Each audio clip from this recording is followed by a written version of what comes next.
राधे राधे। मैं आज आप लोगों को सूरज भगवान की एक कहानी सुनाने वाली हूँ। एक डोकरी माँ रहती थी, उसके एक बेटा था।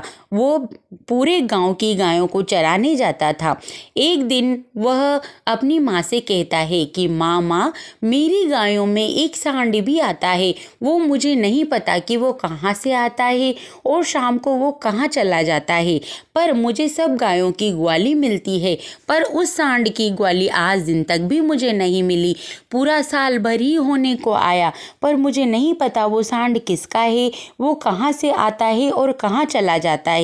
तब उसकी माँ कहती है कि कोई बात नहीं बेटा, आज शाम को जब तू गायों को लेकर आएगा तो उस सांड के पीछे पीछे जाना। जिस घर में वो जाए वहाँ से उसकी ग्वाली लेकर आ जाना। शाम को बेटा ऐसा ही करता है। गायों को लाने के बाद सांड के पीछे पीछे चला जाता है। जैसे ही सांड के पीछे पीछे जाता है तो वहाँ एक डोकरी बैठी रहती है। वह कहता है कि माँ, मुझे इस सांड की ग्वाली चाहिए। डोकरी कहती है कि ठीक है बेटा, अभी लाती हूँ, और अंदर से वो छादला भर कर ज्वार लाती है। वह सोचता है कि अरे, ये तो अपनी तरह ही गरीब है, इनके पास तो ज्वार ही है, ज्वार तो अपने पास भी बहुत है।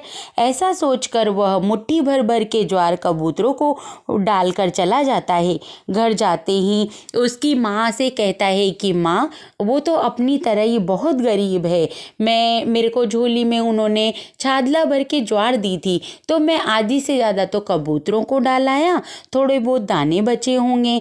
जैसे ही उसकी माँ झोली झटकारती है तो उसमें से हीरे मोती निकलते हैं। हीरे मोती निकलते ही वो कहती है कि बेटा, ये तो कोई मामूली सांड नहीं है, ये हीरे मोती हैं, यानी कि ये सूरज भगवान का सांड है, क्योंकि पूरी पृथ्वी लोक पर सूरज भगवान की माँ ही हीरे मोती जवाहरात का दान देती है। तू ऐसा करना, कल फिर जाना और फिर ग्वाली लेकर आना। दूसरे दिन बेटा ऐसे ही करता है और सांड के पीछे पीछे जाता है और कहता है कि मामा, मुझे सांड की ग्वाली चाहिए। तब वो कहती है कि बेटा, तुझे कल ही तो ग्वाली दी थी, तेरी इतनी जल्दी ग्वाली खत्म हो गई क्या? कि माँ, मैं तो उसे ज्वार समझकर कबूतरों को डाल गया।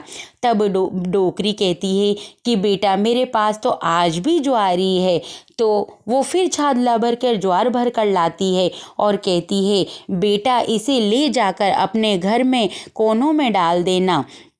जैसे ही कि ठीक है माँ, अब वो वैसा ही करता है, ज्वार को लाकर घर के कोनों में डाल देता है।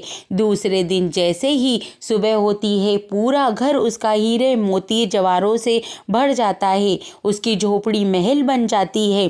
तब उसकी माँ कहती है कि बेटा, अब तो ये तेरी 7 पुश्तें बैठ के खाएगी, तब भी ये जो ग्वाली ख़त्म नहीं होगी। अब तू गायों को मत चराया कर, सिर्फ सूरज भगवान के सांड को ही चराया कर, क्योंकि तुझे इतना दान दे दिया उनकी माँ ने कि पूरे 7 पुश्तों तक तेरे ये ग्वाली नहीं बीतेगी। उस दिन से वो सूरज भगवान के सांड को ही चराता था।